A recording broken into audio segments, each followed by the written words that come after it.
Hello learners, until now we have discussed about the science communication, different channel of communicating the science. Then we have discussed about the different research metrics.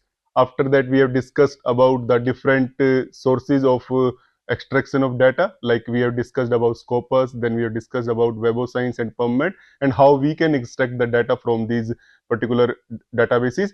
After that we have also seen about the basics of R, how we can install the R and R Studio, and what are the different objects and different object types are.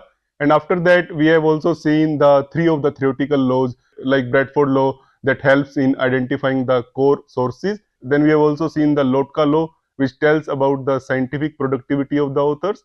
And then in the last we have also seen the Gibbs law, which is related to the frequency of words. So in this particular week we will be discussing about the descriptive analysis. Descriptive analysis helps in understanding the what given data is. Okay, so it summarizes the data set to identify the patterns and trends and relationship.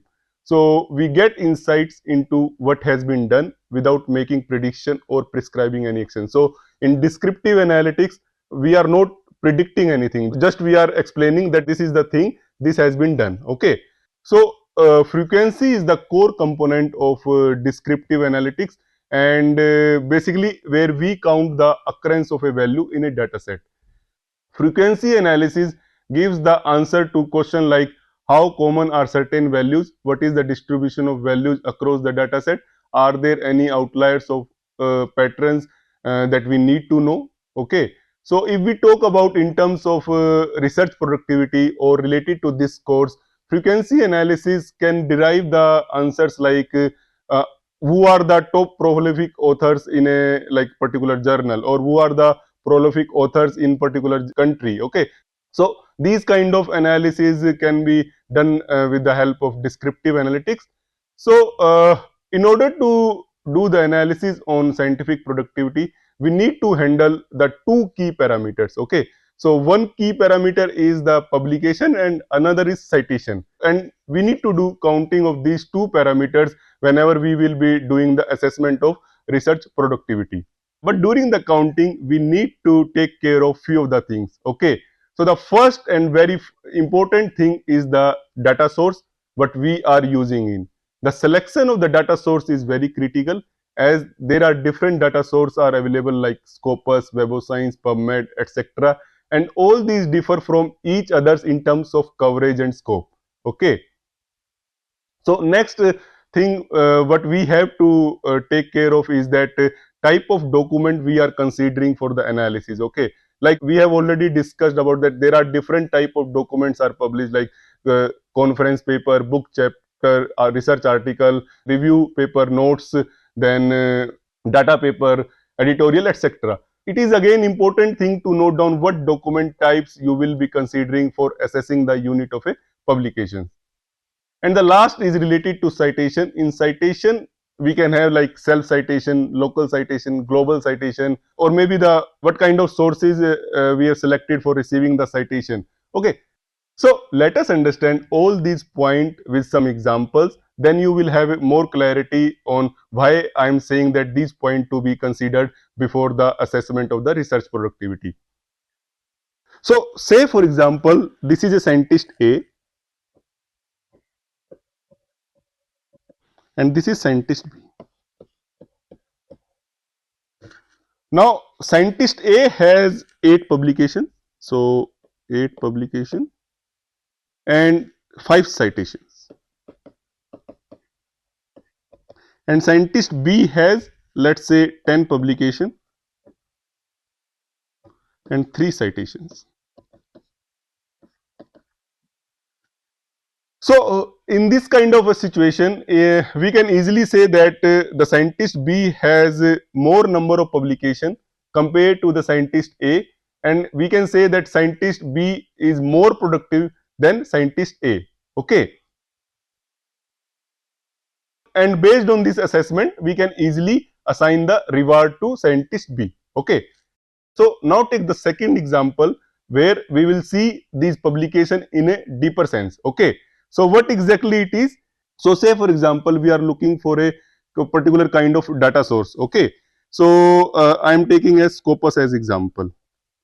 So now I am considering Scopus as a database for the analysis. Okay. So now we will say that out of 8 publication, scientist A has 5 publications in Scopus, but scientist B has only 3 publications in Scopus. Okay. If we see this scenario, that scientist A has 5 publications in Scopus and scientist B has 3 publications in Scopus. If we see only this scenario, forget about the earlier case. Okay. If we see only this through Scopus, then we will say that scientist A is more productive than scientist B. Okay. And now we will say that scientist A is the winner.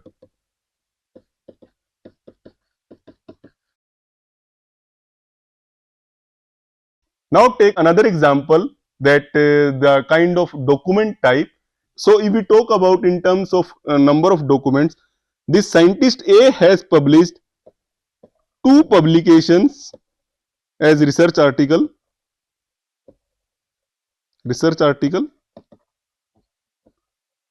and this scientist B has published all 3 publications as research article.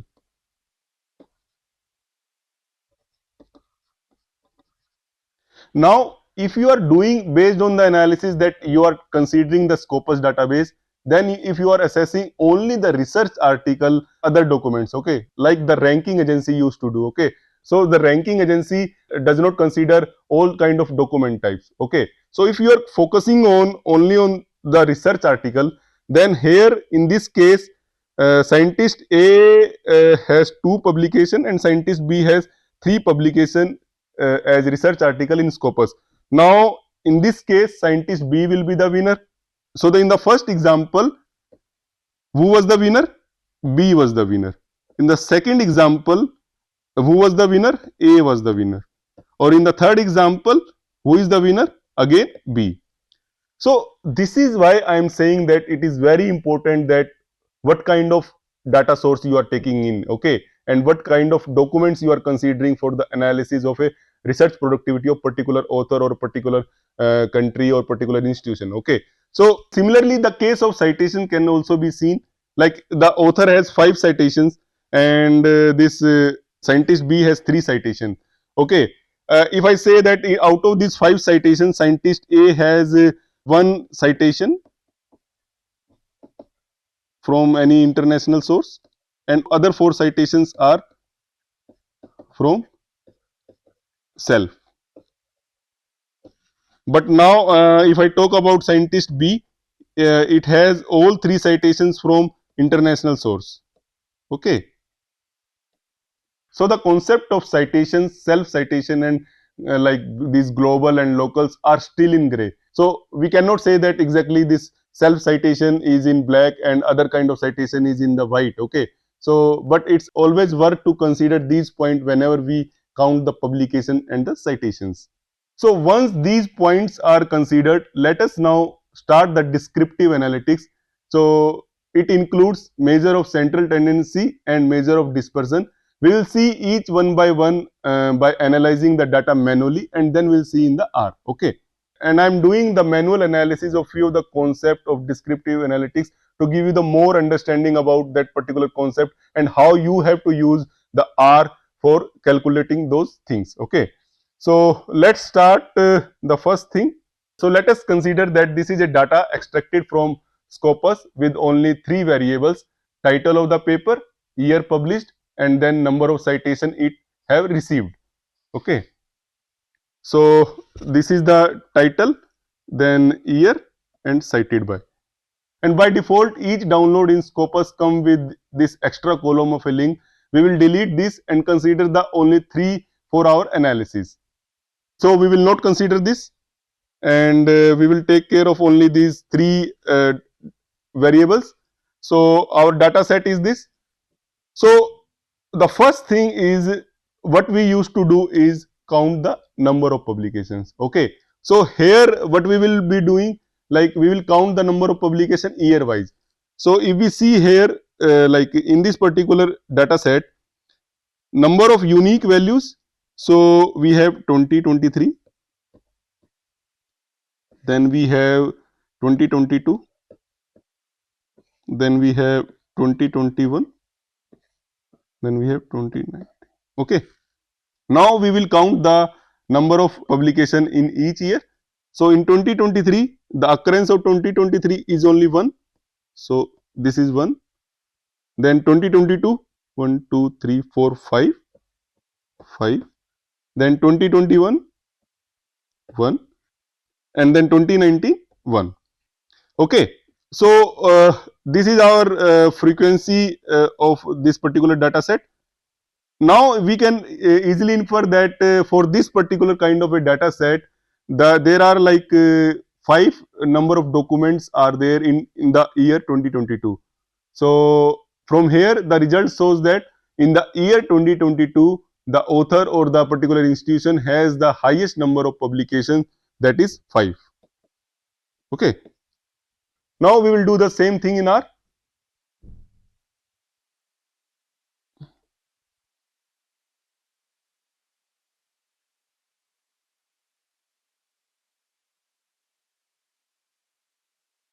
So if you notice here that this particular thing, what it's saying is that package, dextol and moments required but are not installed.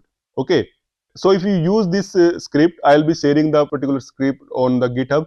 So it will show, because if the package is not installed. Okay. So again, this is the beauty of R Studio, that it automatically pop up that this package is required, you install it. Okay. We'll see later in the part that where this package is required. Okay. We have already extracted the data. Now the very first thing what we will be doing is to import the data into RStudio. So here we will be importing the data. So to import the data, there is a function called read.csv, because our data set is in the CSV file. Okay. So Scopus provides the features of downloading the data in different formats. So I have downloaded this particular kind of data in CSV format. So I am running this function read.csv, but it has many other functions are also available for importing the other kind of data set. Okay. So whatever the kind of data set you have, you can import into R. So I am assuming that you have the read.csv by default. Many times we used to download CSV or Excel file from the data sources. So we will be using the read.csv function to import the data. So this is the read.csv and this is my data set.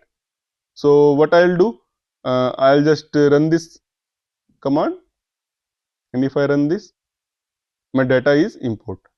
So after importing the data set, let us now see what exactly the data is. So if I see this data, okay. So this is the data set. We see here, if we see here, this is our data set. So we have imported this into RStudio and we have assigned this to a name, that is dat. Okay. You can assign the name whatever, like what I have discussed in the previous weeks. Okay. That it depends totally on you that what names you give. So I am giving the name dat. Again, an important thing you must note it down here is that I have just mentioned only the file name of my data set, because my current directory is in the documents. Okay. And where this data is available. Okay. If your data is available in another directory, then you must change either the directory first or you give the proper full path. Okay. So say for example, if your data is in the download directory, okay, so you have to give the path like this. Okay. So I have commented down. So this is my download directory and this is where my data is. Okay. But if you see my current directory is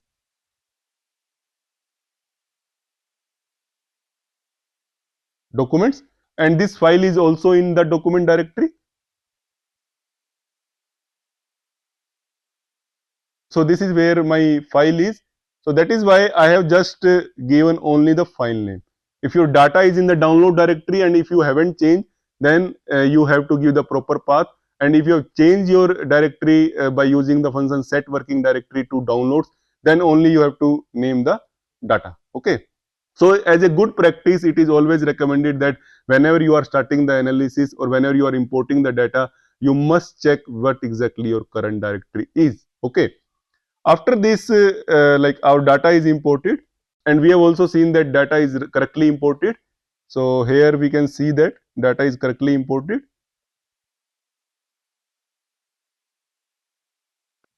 Now, as per our counting of the publications, what we were doing manually, we have counted that what were the unique values in the data set.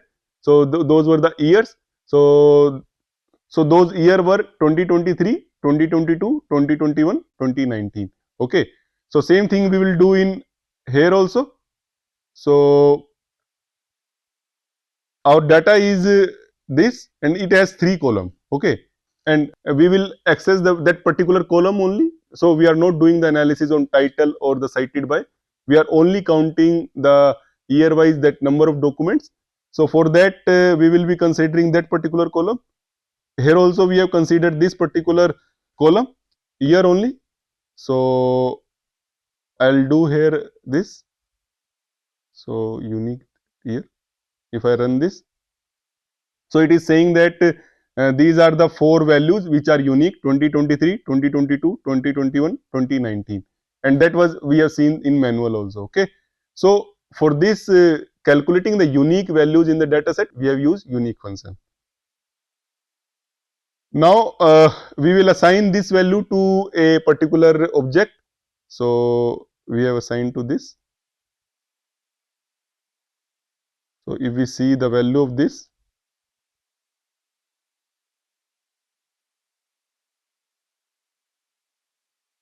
okay. So now the next thing after finding the unique values in a data set, so we need to know the occurrence of that particular value. Okay. So for that we will be using the function table. So what table does? Table just count that unique value and also count the frequency of those unique values. Okay. So if we run this, so now this table function has given this values that in 2019 there is only one publication, 2021 this is one, 2022 there are 5 publication, 2023 there is one publication. Okay. So what table is giving? A table is giving that there is a like 5 occurrence of 2022 and all the other 3 are only single occurrence. Okay. And then we, based on this analysis, we can infer that the 2022 was the most productive year for this particular data set. Okay. So if you have noticed here that the earlier output of this function was there is nowhere this var1 and frequency is there. Okay. So as soon as we do the data framing of this particular table, this column name is assigned. Okay. So I am assigning this to an object. Now if we see here that there are 2 columns name are there, var1 and frequency. These may create some like whenever we are doing the analysis, may create some confusion. So for better we will be changing these column names. So if you remember, we have already discussed how to change the column names. So we'll change the column names like this. So I'm changing the column name of var1 to year and the to frequency. So if I run this, and now if I'll see the value of this, so now our one analysis is done, but we have done manually. Okay.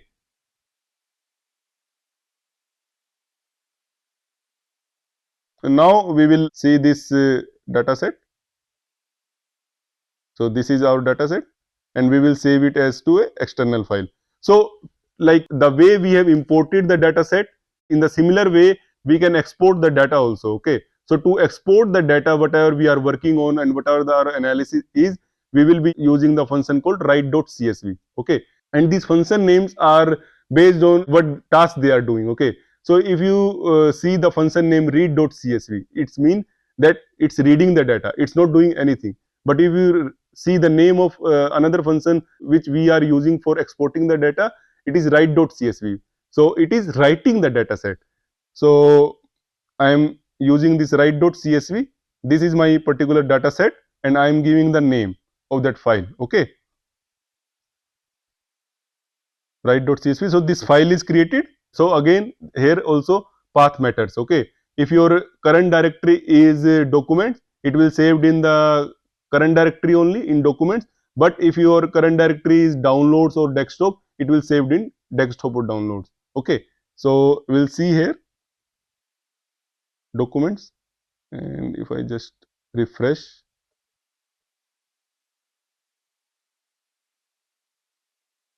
so frequency analysis is there.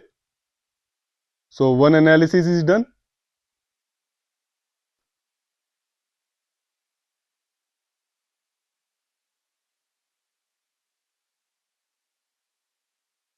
So now we have done the analysis first, and then we have also saved the analysis to our external file.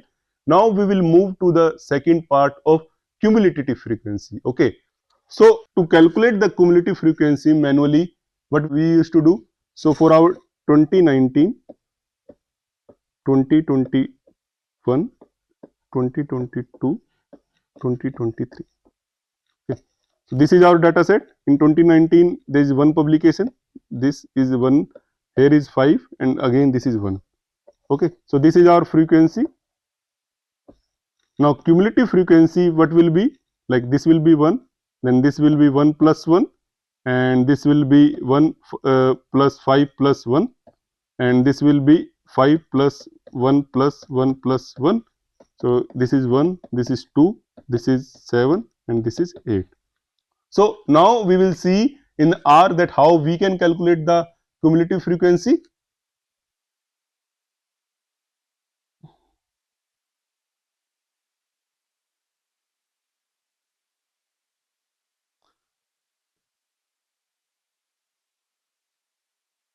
So now we don't know in R how to calculate the cumulative frequency. Okay, how we will do that?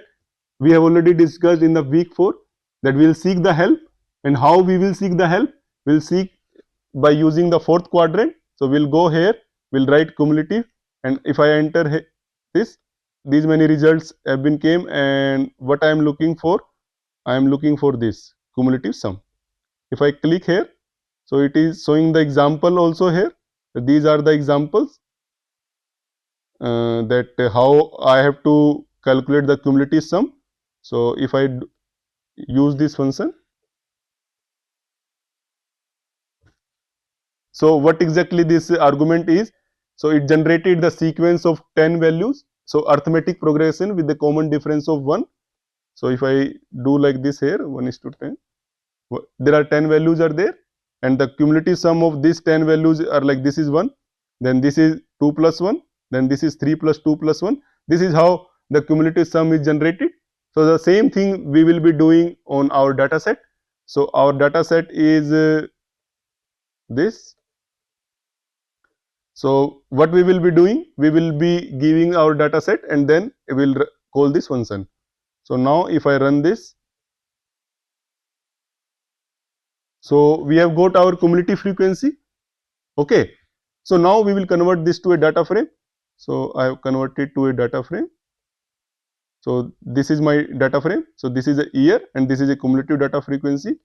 So I'll run this, and our new data frame is created.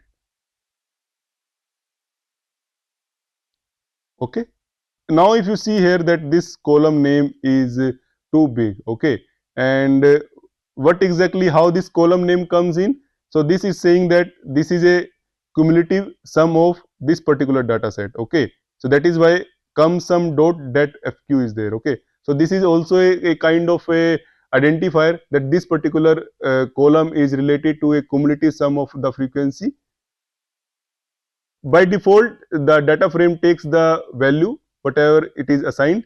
So that is why it takes this value as a column name. So now we will combine this cumulative frequency with our earlier analysis. So to do that, what we have to do? We have to create a data frame. We have already have one data frame which have year and this frequency. Now we will add the cumulative frequency. So how we will do that? So this we have already have, and we will add one more column from this particular data frame. So this is our data frame, and I have used dollar sign. So if I just remove this, and if I hit the tab, it will automatically come. Okay. So now if I run this, so my data frame is created. So this is my year, then the frequency, then the cumulative frequency. Okay.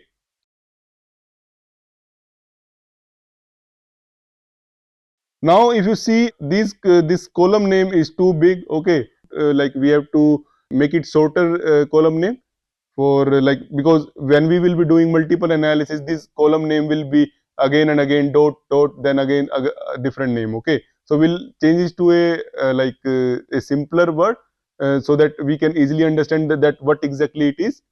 So to do that, we will be using the call names. So our call names are this, and we will give the this. So here is already there frequency, and we can use this cumulative frequency as a another column name.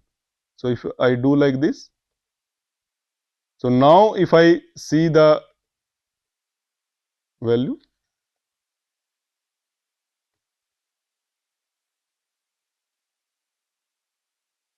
okay. So this is my analysis is done, then frequency and then the cumulative frequency. So the two analysis is done, and similar way the way we have earlier saved the file, we can save this file also as using the write.csv function. So as a practice assignment, I request you all to save this file with your name and share with us in the discussion forum, okay.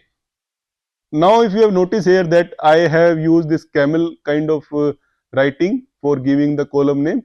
If you have seen this kind of example, that whenever a URL has any space in the names, automatically a percentage sign is generated, okay.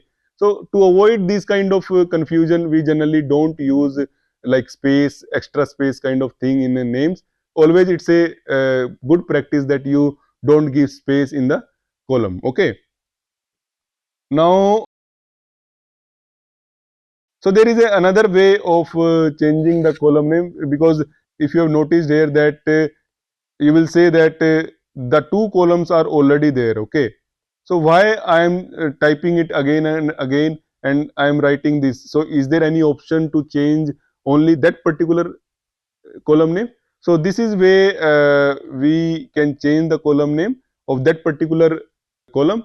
So what we are doing here is that it's a complex kind of function. When we will be discussing about the function, you will get the more understanding about this. So I request you to try this function after the second lecture when I will be discussing about function. But I'll just give you the brief. What I am doing here is, so here I am calling the function call names and saying that this is the call name, and where this value is, call name is available, okay. And if you have remember that this particular sign, what it will generate? It will generate false, false, false. Why it is generated false, false, false? Because there is no call names are available with this come some dot datafq, okay. Because I have already changed here. So first I am checking whether there is any occurrence of column name is there, and then if any occurrence is there, then change that value to a new column name. So here in this case all these things are false, and after that wherever is true it will change the column name, okay. So this is an another way, I will say it's like an advanced way of changing the column name, and it requires the understanding of both the how the function works and then the logical value type we have already discussed. So I'll request you try this after the lecture of functions, okay. So now we will move to our another analysis. We will calculate the relative frequency. So how we calculate relative frequency manually? So what we used to do, first we calculate the sum of frequency. So sum is 8, and then we'll calculate the relative frequency of 2019 is 1 by the sum is 8.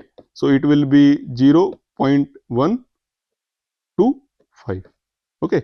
And similarly for this relative frequency it will be 0.125, and for this also 0.125, and for this is 5 by 8 is equal to 0.625, okay. So this is how we calculate the relative frequency. Now we will see how we can calculate the relative frequency in R. So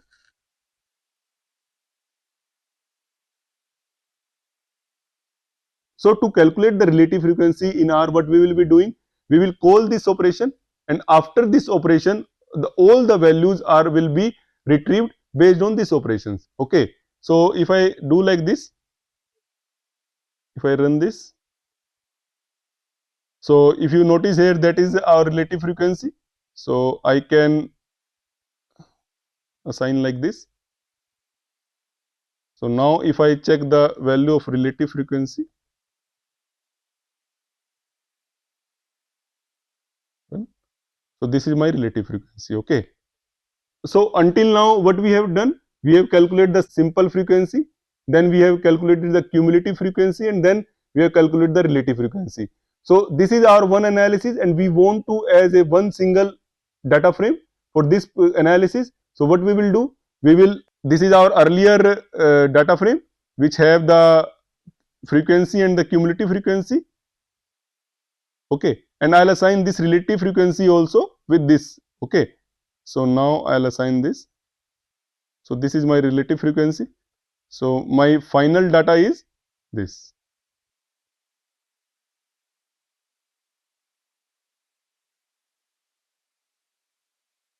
Okay, so this is my year, this is frequency, this is cumulative frequency, and this is relative frequency. Okay.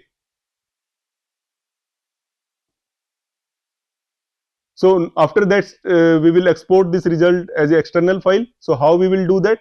We will use the function write.csv, and that is our data frame, final data frame. Now I'll give the file, the location where I want, and I'm giving the file users. So I am just typing the first character, and I am putting the tab. So it's del, then where I want to downloads.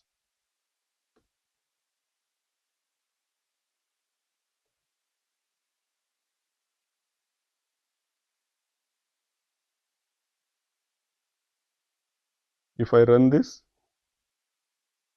it's done. Now if I see here, there is no file. Okay, the final file is saved in downloads directory. There is no document directory because I here mentioned the this path. Okay, so if I have typed like this, now if I do like this,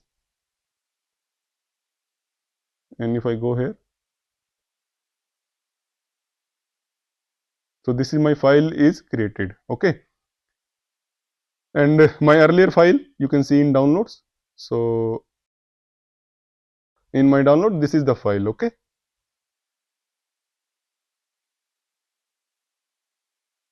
so this is how after computing the whole analysis you can export the results to a different file. Okay, until now whatever we have discussed is we have discussed through a long way to understand that how things works, but when we have the understanding of what the particular concept is and how that functions work in R, we can easily do the analysis in just a fraction of seconds. Okay, and I'll show you the that way also. Okay, so what we have to do is we have to like first read the data. So I'm reading again, and now what I am doing, I am just tabling the year and then the cumulative sum. Okay, okay. So here we have to like do some modification also, like we have to delete some these columns, but in a shorter way, in like just two commands, we got the analysis of frequency and the cumulative frequency analysis. Okay, so this is how you can do the this frequency and then cumulative frequency and this then relative frequency analysis in R. I have shared the one practice data set in on our GitHub repository. You give a try on that data set or for this analysis, and let us know in our discussion forum if you face any of the issue and if you are getting an incorrect value, if you are doing it manually or doing it in R. Okay. So I'll see you in the next lecture where I'll discuss about the functions, how we can create the function, and then the measure of central tendency. Thank you.